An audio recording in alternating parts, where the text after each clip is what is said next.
Assalamualaikum friends. Today we are going to discuss about a very important topic जो कि आपके current affairs के लिहाज से भी है और पाकिस्तान अफेयर्स के अंदर भी ये आप कोट कर सकते हो। आज का टॉपिक एक डिफरेंट वे से टैकल किया गया है, यानी कि यहाँ पर हम कंपैरिजन के थ्रू जो है एनालाइज करेंगे अपने रूट कॉजेज को।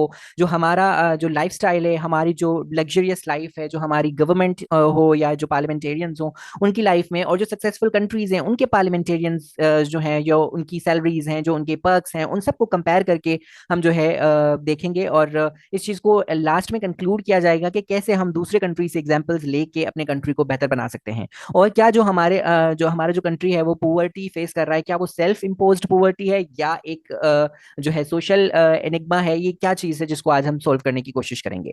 सो we will start with the first thing that is about knowing about poverty. You know that Pakistan faces persistent challenges of widespread poverty, deeply rooted in complex historical, political, and socio-economic factors. This issue has long plagued the nation, hindering its progress and development. आप जानते हैं कि हमारी तरक्की में, हमारे आगे बढ़ने में सबसे बड़ी रुकावट जो है वो पॉवर्टी है, गुर्बत है, जो कि हमारे मुल्क को अंदर ही अंदर खोखला कर रही है और हमें आगे बढ़ने से और तरक्की याफ्ता ममालिक की फहरिस्त में आने से रोक रही है। तो इसको हम मजीद एक्सप्लोर करते हैं।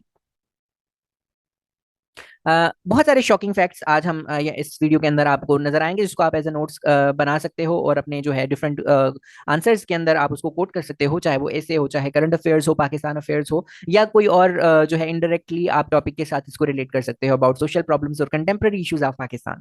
तो सबसे बड़ा जो फैक्ट है वो यही है कि हमारे जो पोवर्टी है, अकॉर्डिंग टू 2023 वर्ल्ड बैंक के डेटा के मुताबिक हमारी जो 40% पॉपुलेशन है वो बिलो द पोवर्टी लाइन चली गई है, जो है जो कि बहुत ही ज्यादा एक अलार्मिंग सिचुएशन है for a country like Pakistan. उसके अलावा lack of access to clean water, जो कि हमारे सस्टेनेबल डेवलपमेंट गोल्स के अंदर भी आता है, तो 20 मिलियन पाकिस्तानीज जो है उनकी एक्सेस जो है ड्रिंकिंग वाटर के लिहाज से, सेफ ड्रिंकिंग वाटर के लिहाज से जो है वो बनती है कि वो एबल नहीं है to have that safe drinking water, तो उनकी एक्सेस नहीं है, जिसकी वजह से डिफरेंट इश्यूज आ जाते हैं, हेल्थ के इश्यूज आ जाते हैं, इलनेस आ जाती है, जिसकी वजह से हमारा जो हेल्थ का सिस्टम है वो कोलैप्स कर जाता है। और इसके अलावा अगर माल न्यूट्रिशन की बात करें तो 40% हमारे children under 5 years are experiencing stunted growth, जो कि पूरी मुकम्मल तरीके से जो है एक जो नॉर्मल ग्रोथ होती है बच्चे की वो उनकी जो है वो नहीं हो रही है।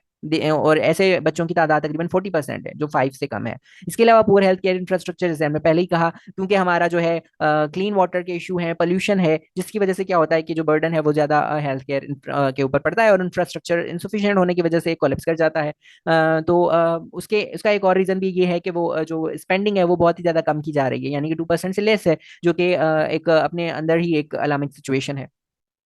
अच्छा, हम अगर बात करें डिफरेंट कंट्रीज की, तो स्वीडन एक ऐसा कंट्री है जो कि हम कह सकते हैं कि हाई स्टैंडर्ड लाइफस्टाइल के बारे में जाना जाता है। टेक्नोलॉजिकल इनोवेशंस वहाँ पर बहुत ज़्यादा हैं। स्वीडन की बात हम इसलिए कर रहे हैं क्योंकि वो एक सक्सेसफुल कंट्री है, तो हम उसको एज अ केस स्टडी ले रहे हैं आज, ताकि हम वहाँ की लाइफस्टाइल से अपने लाइफस्टाइल को जो है कंपेयर करके ये जान सकें कि why they are successful and why we are not. तो हम यहाँ पर स्टडी कर रहे हैं उनके जो है लाइफस्टाइल को, उनकी जो गवर्नमेंट है, उनकी जो पार्लियामेंटेरियंस हैं, उनकी लाइफस्टाइल को। तो वहां पर आप देखते हैं स्पॉटिफाई हो गया, माइनक्राफ्ट हो गया, स्काइप हो गया, SAP, Volvo, IKEA, they all are belonging to them, to the Sweden people. वहां की ये इनोवेशन है, वहां की टेक्नोलॉजी। उसके अलावा अगर हम इन्वायरमेंट की बात करें तो ग्रेटा थनबर्ग जैसे वहां पर जो है इन्वायरमेंटल एक्टिविस्ट वहां पर मौजूद हैं, और बहुत ज्यादा वहाँ के आर्टिस्ट यहाँ पर पॉपुलर हैं। इट हॉज the world's most gifted minds every year for the award of the Nobel prize, a tradition that has continued since 1901। तो जहाँ पर अगर हम सैलरीज की बात करें तो उनकी जो सैलरीज और प्रिविलेजेस हैं पार्लियामेंटेरियंस की, उनको और अगर पाकिस्तान को कंपेयर करें तो दोनों ही तस्वीर के दो अलग अलग रुख जो हैं वो आपको दिखाएंगी। एक जगह पर अगर आसमान पर स्वीडन है तो जमीन पर आपको पाकिस्तान नजर आएगा, इतना ज्यादा डिफरेंस है जहां पर प्रिविलेजेस और पर्क्स की बात आए। जबकि कामयाबी की अगर बात आए तो उस जगह पर भी आप देखेंगे कि क्लियर कंट्रास्ट, अपोजिट साइड्स पर आपको दोनों ही कंट्रीज नजर आएंगे।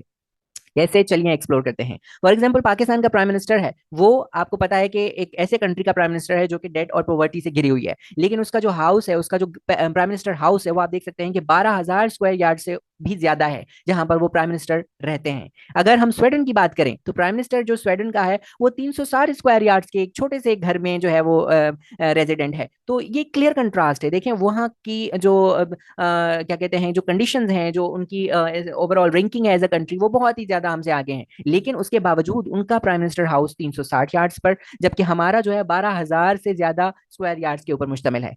ये दिखा रहा है कि प्रायोरिटीज क्या हैं उनकी और हमारी। इसके अलावा अगर हम आगे बढ़े तो पाकिस्तान का जो स्पीकर है कौमी असेंबली का, या जो डिप्टी स्पीकर है नेशनल असेंबली का, वो full time official luxury cars का इस्तेमाल करता है। ड्राइवर्स होते हैं बड़े ही मजे के जो है वो उनकी गाड़ियां होती हैं, आप देख सकते हैं इससे भी बेहतर गाड़ियां उनके यूज में होती हैं, और उनके पास ड्राइवर्स होते हैं। जबकि दूसरी जगह पर अगर स्वीडन की बात करें तो स्वीडन पार्लियामेंट का जो स्पीकर है वो सिर्फ बस टिकट्स ही उसको दिए जाते हैं, कि वो फ्री में दिए जाते हैं। यानी कि एक स्पीकर को, जहां पर हमारे पास एक करीब सी कंट्री है और उसका जो स्पीकर है वो उसके पास लश बड़ी बड़ी गाड़ियां हैं, ऑन द कॉन्ट्ररी अगर स्वीडन के स्पीकर हैं उनके पास सिर्फ टिकट गवर्नमेंट की तरफ से दिया जाता है, कोई गाड़ी नहीं, कोई ड्राइवर नहीं, just they are given the tickets to transport, to use transport. उसके अलावा अगर हम पाकिस्तान की बात करें तो पाकिस्तान के जो लॉ मेकर्स हैं वो बहुत ज्यादा अलाउंसेस अलाउंसेस और पर्क्स का उनको जो है दी जाती हैं। यानी कि उनको जो है एक अगर रिचेस्ट कंट्री से भी अगर कंपेयर करें तो भी हमारा जो ये रहन सहन है वो उनसे बहुत ही ज्यादा आगे है। अगर हम चंद ऐसी चीजें बात करें जहां से ये चीजें बहुत क्लियर हो जाएं तो हम पाकिस्तान के एमपीज को देखते हैं कि जो मेंबर ऑफ पार्लियामेंटेरियंस हैं उनको 8,000 पर मंथ दिए जाते हैं। इसके अलावा उनको जो है 25 business class return air tickets हर साल दी जाती हैं। ऐसा लगता है जैसे कि उनका काम टूरिज्म को प्रमोट करना है। तो इस तरीके का इस हद तक उनको जो है एक्सपेंसेस दिए जाते हैं। इसके अलावा भी बहुत ज्यादा है, we have just quoted few. जबकि स्वेडिश के अंदर, अगर हम स्वीडन के अंदर देखें तो स्वेडिश एमपीज जो हैं उनको कोई ऑफिस मेंटेनेंस का अलाउंस नहीं दिया जाता। उनको मीटिंग भी लाइब्रेरीज के अंदर या पार्टीज ऑफिस के अंदर जो है मीटिंग्स करनी पड़ती हैं। इसके बरक्स उनके पास कोई एयर टिकट्स नहीं होता, उनको कोई फ्री एयर ट्रेवल नहीं दिया जाता, जबकि पाकिस्तानी एमपीज के पास 25 एयर रिटर्न टिकट्स होते हैं। तो this also shows the clear contrast in the priorities. उसके अलावा अगर हम लाइफस्टाइल की बात करते हैं तो पाकिस्तानी पॉलिटिशियंस फीमेल हों या मेल हों, सारे लेविश लाइफस्टाइल्स को जो है वो परसू कर रहे होते हैं अपनी लाइफ में। और उसके साथ साथ आप देखेंगे उनके जो बेग्स हैं, उनकी जो कॉस्ट्यूम्स हैं, उनकी जो गाड़ियां हैं, वो they are the talk of the town. जो है वो एक आम बंदा अफोर्ड नहीं कर सकता। जबकि दूसरी जगह पर हम स्वेडिश पॉलिटिशियंस की बात करते हैं या उनके ऑफिशियल्स की बात करते हैं, वो बहुत ही ज्यादा सिंपल एक मॉडेस्ट लाइफ स्टाइल गुजार रहे होते हैं। अगर हम मेडिकल की बात करें तो पाकिस्तानी पॉलिटिशियंस के पास बहुत ज्यादा मेडिकल अलाउंसेस होते हैं, जबकि कंपैरेटिवली जो हम अगर स्वीडन की बात करें, स्वीडिश एमपीज की बात करें, तो वहां पर उनके पास एक आम से सिटीजन के पास जो राइट होता है मेडिसिन का, जो मेडिकल फैसिलिटीज होती हैं, वही उनके पास होता है। इसके अलावा अगर हम सैलरीज की बात करें तो वो हम पहले ही डिस्कस कर चुके हैं कि बहुत ही ज्यादा सैलरीज में डिफरेंस आ जाता है। जो स्वीडिश एमपीज हैं वो बहुत ही ज्यादा टैक्स पे करने के बाद बहुत ही कम अमाउंट में सैलरी घर लेके जाते हैं, जबकि पाकिस्तानी जो एमपीज हैं वो बहुत ही ज्यादा हाई फाई किस्म की सैलरीज ले रहे होते हैं, लग्जरियस लाइफ गुजार रहे होते हैं। क्या तो उनके घर होते हैं, उनकी मेंटेनेंस के अलाउंस होते हैं, उनके पास ट्रेवलिंग के अलाउंस होते हैं, उनकी मेडिकल फैसिलिटीज होती हैं। जबकि ऑन द कॉन्ट्रेरी अगर हम स्वीडिश एमपीज को देखें तो उनके पास इस तरीके की कोई भी फैसिलिटी मौजूद नहीं होती है। तो ये एक बहुत बड़ा एक क्लियर हमें एक व्यू मिलता है इस चीज से कि उनकी प्रायोरिटीज क्या है और हमारी प्रायोरिटीज क्या है। हमारे यहाँ लग्जरीज दी जाती हैं अपने एमपीएस को, जहाँ जहाँ के उनको जो कि कामयाब कंट्री है स्वीडन, वहां पर उन लोगों के लिए ऐसा कुछ भी नहीं, they have to just work. इसके अलावा अगर हम सोल्यूशंस की बात करें तो आप देख सकते हैं कि solution definitely lies in education. हमारी एजुकेशन जो है बहुत ही ज्यादा लो लेवल की है, जहां पर क्वालिटी की बात करें या क्वांटिटी की बात करें। 23 मिलियन से ज्यादा हमारे जो स्टूडेंट्स हैं वो आउट ऑफ द स्कूल हैं, जिसमें से मोस्टली गर्ल्स हैं। उसके अलावा अगर हम लिटरेसी की बात करें तो 60% के करीब हमारी जो है लिटरेसी रेट है, यानी कि जो 40% है वो हमारा इलिटरेट है मैसेज। और उसके अलावा अगर हम सस्टेनेबल डेवलपमेंट की बात करें तो बहुत ही ज्यादा कम जो है आप देखते हैं इन्वेस्टमेंट की जाती है ह्यूमन डेवलपमेंट के ऊपर। पॉलिसीज इंप्लीमेंटेशन के अंदर बहुत ज्यादा इश्यूज हैं जो जिसकी वजह से इकानमी ग्रोथ नहीं हो पाती है। उसके अलावा स्ट्रेंथन हम सोशल सेफ्टी जो है ये बढ़ाना पड़ेगा, इसकी वजह से भी बहुत ज्यादा हमारे जो है वो इश्यूज आ जाते हैं। यानी कि हम जो सोशल वेलफेयर प्रोग्राम्स हैं वो कट कर दिए जाते हैं, या जिसकी वजह से क्या होता है कि डायरेक्ट बर्डन एक आम सिटीजन पे पड़ता है। तो हमें इन्वेस्ट करना पड़ेगा एजुकेशन के अंदर, सस्टेनेबल डेवलपमेंट के ऊपर ज्यादा फोकस करना पड़ेगा, और उसके साथ साथ हमें सोशल सेफ्टी नेट्स को भी एक्सपेंड करना पड़ेगा। अगर हम इसको कंक्लूड करें तो आप देख सकते हैं कि हमारे कंट्री में, और हमने जैसे एक आज का केस स्टडी लिया है स्वीडन का, तो जमीन आसमान का फर्क है। वो बहुत ही ज्यादा एक कामयाब और बेहतरीन मुल्क है, जबकि हमारा कंट्री जो है वो बहुत ही ज्यादा पुअर कंट्रीज में आता है।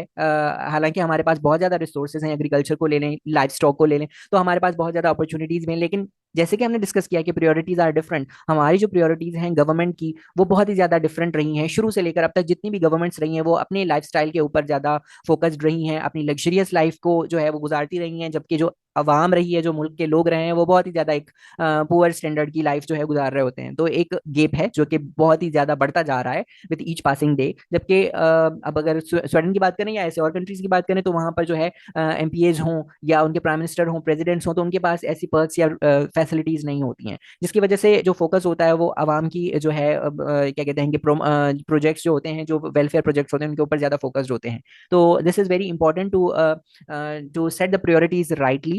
Pakistan must now change its direction as it is reeling through very, very tough times. And considering the current economic slowdown, or we can say as our economy is in doldrums, we need to set our priorities right. We can learn the lesson from other countries like Sweden and other countries like Bangladesh, where the more focus is given to the people of the country, and that is very important हमारे लिए। जो अगर हम future अपना secure करना चाहते हैं, तो हमें अपनी प्रायोरिटीज चेंज करना पड़ेंगी। So that's all. आज हमने जो भी पढ़ा, जितना भी हमने डेटा यहाँ पर डिस्कस किया है, वो आपके डॉन न्यूज़पेपर के आर्टिकल सेल्फ इम्पोज पॉवर्टी से लिया गया है, जो कि नईम सादिक का जो है आर्टिकल है। इसे बड़ी अच्छी तरीके से कंपेयर करके जो हमारे जो क्लियर हमारी जो प्रायोरिटीज है उसके बारे में बताया है कि ये जो पॉवर्टी हमारे ऊपर है वो सेल्फ इम्पोज पॉवर्टी लगती है, considering the situation that we discussed, the lifestyles that we discuss in this video.